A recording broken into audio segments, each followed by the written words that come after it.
Well, hello everybody and welcome to Jeff's Baking Blog. Today I'm going to make an apple crumble cake or apple crumb cake, which is an Italian inspired dish really. It's known as a Sbriciolata di Mele. So Sbriciolata is this what they call a crumb cake, but it's actually a pastry dough with baking powder in it, which makes it rise. Very easy to make and very tasty. And it's going to have some apples inside it basically.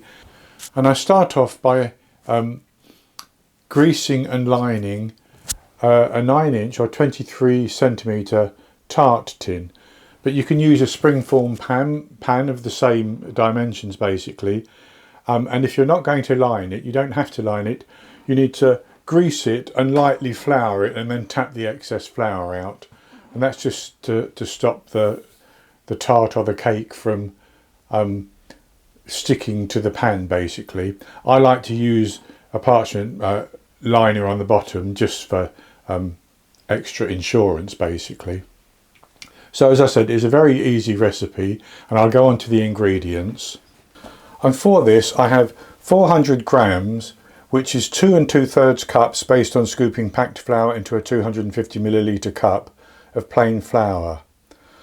I have 120 grams, which is 8.5 tablespoons of unsalted butter, which is at room temperature or slightly softer than room temperature. I have 150 grams, 3/4 of a cup of caster sugar, 2 medium eggs, which would be large in the USA, 16 grams, 4 teaspoons of baking powder, and the zest of 1 lemon. Now I should say that I'm using the zest of the lemon simply because I'm using lemon juice with the apples and I don't like wasting the zest basically. So that's just going to give an extra little bit of flavour into the crumble mix. And then for the apples I have here, I've peeled and cored 3 apples and sliced them into small pieces basically. And just for information, once they've been sliced like that, I weighed them and they weigh 400 grams, which is 14 ounces. Now, if that may be slightly too much, but if it is, it doesn't matter because the rest will go in my porridge in the morning. So then I also have 80 grams, 5 tablespoons plus 1 teaspoon of light brown sugar and the juice from 1 lemon. And that's all the ingredients we need. And the first thing I'm going to do is to cook the apples with the brown sugar and the lemon juice until they have softened and the moisture has almost all evaporated. And this is very easy. I'm simply going to put my lemon juice and my brown sugar into a pan and I'm going to turn on the heat. I'll give that a little stir around.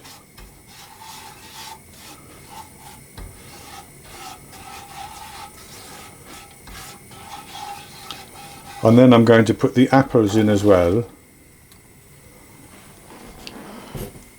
And I'm going to cook those for 4 to 5 minutes until, as I say, the apples are coated in a nice syrup. They've released their juices and that juice has almost evaporated so that I don't have too much liquid to go into as my filling. So as you can see, that's beginning to cook now, and I'm going to cook that for about 5 minutes. So I've cooked that for 5 minutes, and as you can see, most of the juice has evaporated, and I'm going to put that into a bowl and allow it to cool down. And as it cools down, I'm going to make the crumble. And so to make the pastry, I'm going to start with my flour. And I just want to mention that I think in the ingredients I forgot salt, and I have 1/4 teaspoon of salt which I'm going to put into my flour, and I'm going to put my baking powder in as well, and I'm going to mix that around just a little bit. I'll mix it more obviously once it's with all the other ingredients, but it's just to get that stirred through a little bit.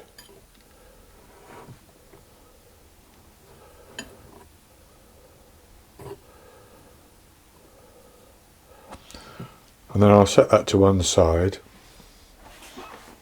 And then in quite a large bowl, I'm going to put my sugar in to start with.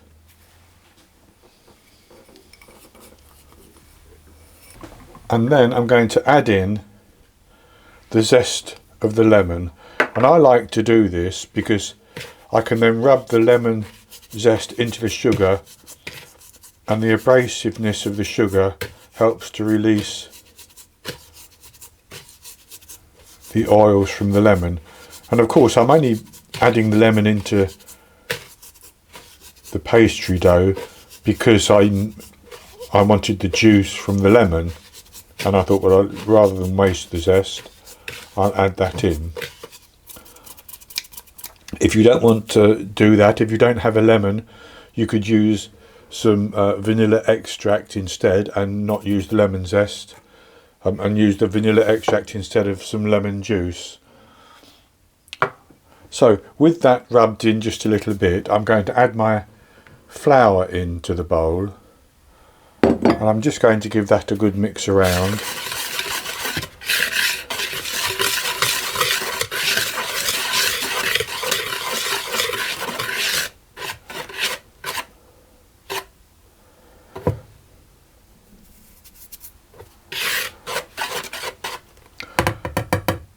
And then I'm going to add in my egg and my butter.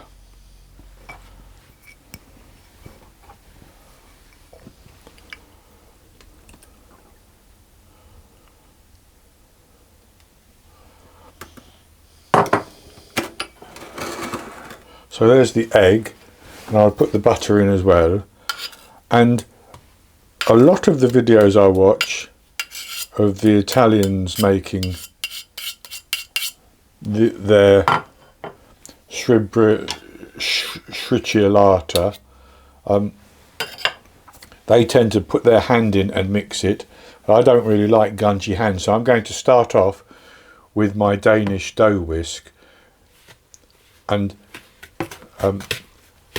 we want to mix this until it's a crumbly texture with some larger pieces clumping together.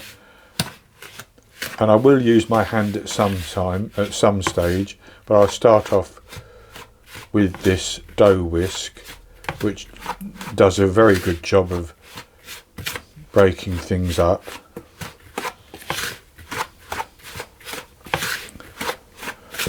And then when it's looking good and not too wet, I will use my hand.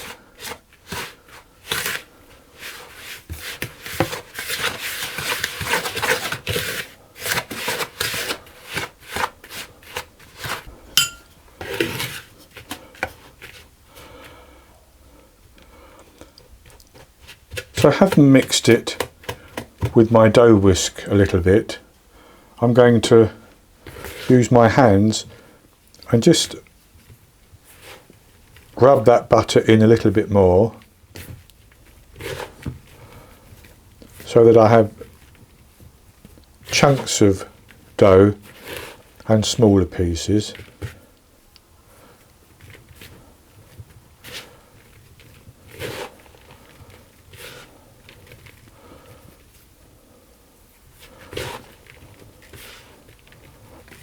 So that's quite good like that.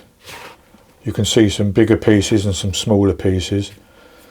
And I'm going to put that in the fridge, and I'm going to chill it while the apples cool down, and I will preheat my oven to 180 degrees Celsius, 160 Celsius with a fan, 350 Fahrenheit. And when the apples are cool enough, I will come back and we will assemble our crumb cake or crumble cake and we'll bake it. So my oven is preheating and I'm going to take about half of my mixture and put it into my prepared pan, and that's about half. I'm going to spread it over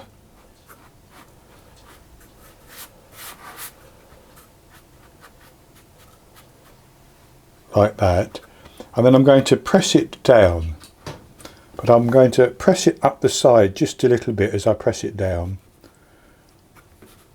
That will help to hold the apple in.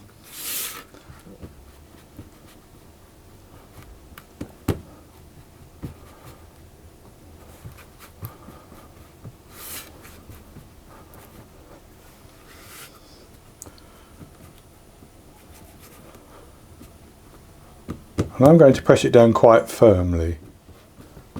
And what I'm going to do, you don't necessarily need to do it, but I'm going to take a spoon and I'm going to rub it over the base. I want to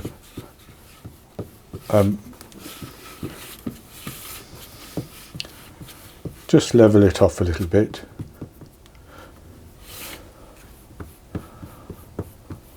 And that's good enough like that. So then I'm going to take my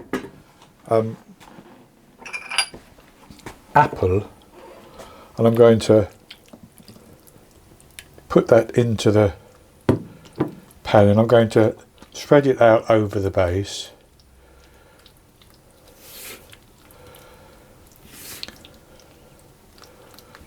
And that's good like that. So then I'm going to put the remainder of my crumb over the top.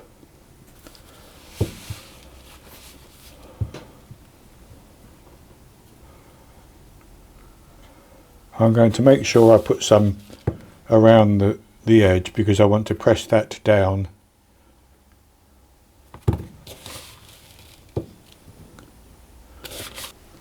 And with that in the pan, I'm just going to press down around the edge with my fingers.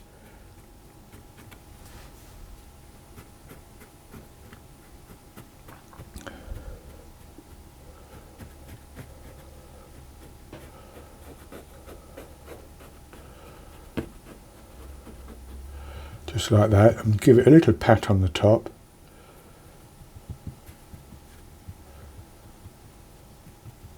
And that looks fairly good like that, so I'm going to put that into my oven and I'm going to bake it for 35 to 40 minutes until it's coloured quite nicely on the top and I'm fairly sure that it's cooked all the way through. Then I take it out of the oven and I'm going to leave it in the tin for at least 20 minutes, and then I will take it out of the tin but still leave it standing on the base. You can leave it in the tin until it's completely cooled because it will be quite fragile if you try to turn it out before it's cooled. So once mine has cooled, I will come back and show you what it looks like and we'll have a taste. So I baked my apple crumble cake or apple crumb cake for 37 minutes and it looked perfectly baked to me.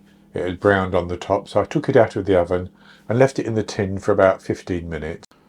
Now you could sprinkle over some icing sugar on the top, dust some icing sugar on the top, which is often how the Italians would serve this type of cake, but I'm not going to do that. And you can serve it with some cream or some ice cream or something, but I've just cut myself a slice, rather a large slice, and as you can see it bakes up very nicely indeed. And I'll have a taste of this piece.